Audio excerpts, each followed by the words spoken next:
Kasi Volunteer Blood Donation program pangtungseribisi Irabotega mari lenger pangtungsabani ado ngasi koi punna isinaw punna koi mi kunsa muna Volunteer Blood Donation na saru yai aduga pangtungnya briefing apun moin hairada koi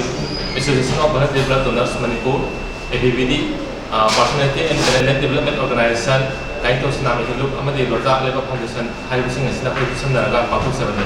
ado koi ngasi asida haziki lamdam sigi oina koi thokgi irang asida koi yamna ju chaw saru yariba pen pangiba koi isnaw singju dum Volunteer Blood Donation asida yaw lakdi